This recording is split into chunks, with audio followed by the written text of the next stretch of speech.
ایک سوال مجھ سے ہر رمضان میں ہوتا ہے کہ رمضان میں جادو کا علاج کرنے کا ہمیں کوئی بہترین نسخہ بتا دیں کہ رمضان بھی ہے اور یہ موقع بھی ہے اور اس میں چونکہ ہم عبادت کے زیادہ قریب بھی ہوتے ہیں تو ہمیں کوئی بتائیں چیزیں جی کہ ہم جو ہے وہ اس میں خیر اکٹھی کریں، اس میں شر سے بچیں۔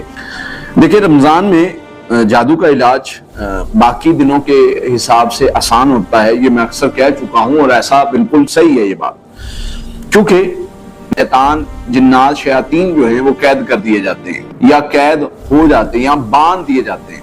اس کے دو معنی ہیں، ایک معنی تو یہ ہے کہ واقعتاً ان کو جکڑ دیا جاتا ہے، اور دوسرا یہ معنی بھی ہو سکتا ہے کہ شیطان جو ہے وہ یعنی مومن اتنا مضبوط ہوتا ہے کہ شیطان کے ہاتھ بن جاتے ہیں، وہ کچھ کر نہیں سکتا، وہ کوئی حملہ نہیں کر سکتا یا کوئی شرارت نہیں کر سکتا یا کچھ کر نہیں سکتا کیونکہ انسان روزے میں ہوتا ہے، عبادت میں ہوتا ہے اور اتنا روحانی طور پہ مضبوط ہوتا ہے کہ شیطان جو ہے وہ بے بس ہوتا ہے، اس کے ہاتھ بن جاتے ہیں۔ تو ایک یہ بھی مقصد ہوتا ہے۔ بہرحال دونوں میں جو بھی معنی لیا جائے، لیکن مومن مضبوط ہوتا ہے، مسلمان کے پاس روحانی قوت کا لیول جو ہے وہ الگ ہی ہوتا ہے، تو اس اعتبار سے یہ بات تو سمجھ آتی ہے کہ روحانی طور پہ ہمارا کچھ لیول جو ہے وہ اوپر گیا ہوا ہے اور اس کا فائدہ اٹھائیں۔ جادو جو ہے وہ باڈی میں ہے، جادو جو ہے معاملات میں ہے، جادو جو ہے وہ کام پر ہے، کسی بھی چیز پر جادو ہے۔ آپ کو کیا کرنا ہے؟ آپ کو خیر اکٹھی کرنی ہے، شر کو دور کرنے کے معاملات پر کام کرنا ہے۔ مثلا خیر کیسے اکٹھی کرنی ہے؟ پڑھائی کے ذریعے سے۔ خیر کیسے اکٹھی کرنی ہے؟ آپ نے روزہ رکھ کے، وضو میں زیادہ رہ کے، سحری کر کے، افطاری کر کے برکتوں کو حاصل کرنا ہے۔ اور پڑھائی جو ہے، پڑھائی آپ نے سحری کے وقت بھی کرنی ہے اور افطاری کے وقت بھی کرنی ہے۔ کیوں؟ وجہ کیا ہے؟ تسحروا، نبی صلی اللہ علیہ وسلم نے فرمایا تسحروا، سحری کرو، سحری کرو۔ کیوں فرمایا؟ کیونکہ اس میں برکتیں ہیں، چونکہ سحری میں برکت ہوتی ہے، برکت اللہ کے نبی صلی اللہ علیہ وسلم فرما رہے ہیں، تو اس میں کچھ خیر ہے، اس کھانے میں کچھ ایسی چیز ہے جو ہمیں نظر نہیں آتی لیکن برکت ہے۔ اب ہم اس میں کیا ایڈ کرتے ہیں؟ تہجد کا وقت ہے، حدیث بتاتی ہے اس وقت تم جو مانگو گے، اللہ پوچھ رہے ہوتے ہیں بتاؤ کیا چاہیے؟ میں کیا کرتا ہوں؟ میں سورہ فلق ناس پڑھتا رہتا ہوں اور پانی پر دم کر کے پی بھی لیتا ہوں اور منہ بھی دھو لیتا ہوں اور یہ دعا بھی کر لیتا ہوں کہ یا اللہ مجھے اس جادو کے شر سے پناہ چاہیے۔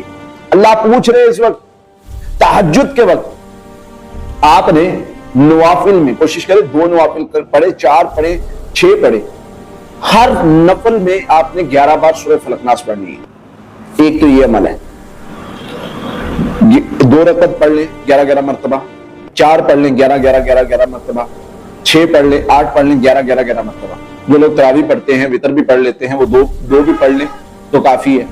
لیکن اس وقت میں اگر آپ سورہ فلق ناس زیادہ پڑھتے ہیں نا، وَاسْتَعِینُوا بِالصَّبْرِ وَالصَّلَاةِ، نماز کے ذریعے سے مدد طلب کرو۔ نماز کا ٹائم، نماز دو رکعتیں پڑھ رہا ہے، نماز ہے، اللہ سے مدد مانگ رہا ہے۔ کیا مانگ رہا ہے؟ مِن شَرِّ النَّفَّاثَاتِ فِی الْعُقَدِ، اللہ جو گرے لگی ان کو توڑ دے، کھول دے۔ وقت کون سا ہے؟ اللہ فرمانے ہیں ہاں کیا چاہیے تمہیں، کس چیز کی ضرورت ہے، مانگو میں عطا کروں۔ نبی صلی اللہ علیہ وسلم نے فرمایا نا کہ بندہ مانگے اللہ دیتا ہے۔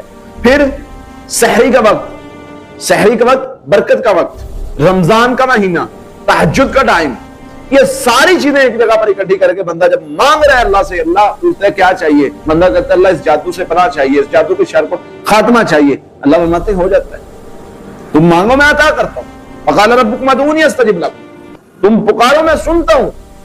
ایک تو یہ بہترین عمل ہے کہ نماز میں رکعتوں میں سورہ فلق ناس۔ دوسرا، آپ ویسے ہی 33 ٹائم سورہ فلق ناس پڑھیں سحری میں اور افطاری میں، یعنی ٹائم مطلب تھوڑا آگے پیچھے کیا جا سکتا ہے، لیکن اس میں یہ ہے کہ آپ اس کو پانی پر دم کریں۔ سحری میں جو ہم چیزیں استعمال کریں گے، پانی استعمال کریں گے، وہ افطاری تک ہماری باڈی کے اندر رہے گا اور چیزیں نہیں ایڈ ہوں گی۔ اور افطاری میں جو ہم پڑا ہوا پانی استعمال کریں گے تو وہ بھی ہمارے لیے، کیونکہ اس وقت نبی صلی اللہ علیہ وسلم نے دعا مانگو، دعا مانگا کرو، یہ قبولیت کے ٹائموں میں سے ایک ٹائم ہوتا ہے۔ تو جب ہم اس وقت میں اللہ سے پناہ مانگتے ہیں، اللہ سے دعا مانگتے ہیں، اللہ سے جادو جنات اور دوسرے شروں سے پناہ مانگتے ہیں، تو یہ ہمارے لیے بڑا فائدہ مند ہو سکتا ہے۔ تو پانی کو پڑھو، پانی کو پیو، تو یہ ایک بڑا بہترین عمل ہو سکتا ہے۔ اس میں شیطان کی اثر انداز ہونے کی انوالومنٹ جو ہے وہ کم سے کم ہوتی ہے۔ تو اس لیے اس موقع پر پڑھائی زیادہ کر کے، سورہ فلق ناس زیادہ کر کے اور وقت، قیمتی وقت تک، سحری اور افطاری کا وقت، قیمتی ترین وقت، اس وقت کا جو ہے وہ فائدہ اٹھاتے ہوئے ہم اس شر کو شکست دے سکتے ہیں۔ تیسری چیز، جس بندے پر جادو ہے نا، تراویح ضرور پڑھے۔ میں کہتا ہوں آپ کو اندازہ نہیں ہے، پڑھا قاری صاحب رہے، پڑھا حافظ صاحب رہے، آپ توجہ کے ساتھ صرف قرآن سن رہے ہیں، وہ جادو کا شر ختم ہوتا ہے۔ مستعینوا بالصبر والصلاۃ، نماز سے مدد مانگو اللہ کی۔ جو قیام میں کھڑا ہوتا ہے، جو قیام اللہ فرماتے ہیں نا، میں پسند کرتا ہوں ان لوگوں کو، میرے بندے مجھے پکارتے ہیں، کبھی کھڑے ہو کے، کبھی بیٹھ کے، کبھی لیٹ کے، کبھی کس طریقے سے۔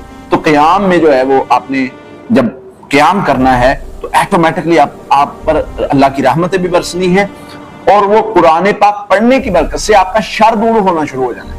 تو اس لیے قیام اللیل، اس کے بعد جو ہے وہ تہجد کے وقت، سحری کے وقت 2 رکعت لازمی پڑھیں اور اس میں اللہ سے مانگیں، اور زیادہ بھی پڑھ سکتے ہیں آپ۔ پھر اسی طریقے سے افطار کے وقت آپ دعا اور اس سے پہلے پڑھائی، یہ چیز لازمی کریں۔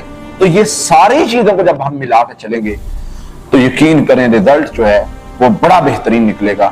شیطان کی چالیں نہیں جو ہے وہ کام آئے گی، شیطان کی قوت نہیں کام آئے گی، شیطان بے بس ہو جائے گا۔ تو یہ ان دنوں میں شیطان کی بے بسی اور شیطانی طاقتوں میں کمی کا فائدہ اٹھاتے ہوئے ہم اس کے شر کو ہی ختم کر دیں گے، جڑ سے اکھاڑ دیں گے، اور خود کو اتنا مضبوط کر لیں گے کہ دوبارہ شیطان حملہ کرنے کی کوشش ہی نہ کرے، سوچ ہی نہ اس میں پیدا ہو اس پر حملہ کروں، کیونکہ یہ بندہ اتنا مضبوط ہو چکا ہے۔ اللہ تعالیٰ سے دعا ہے اللہ تعالیٰ ہمیں ہر قسم کے شر سے محفوظ فرمائے اور ہماری مدد فرمائے۔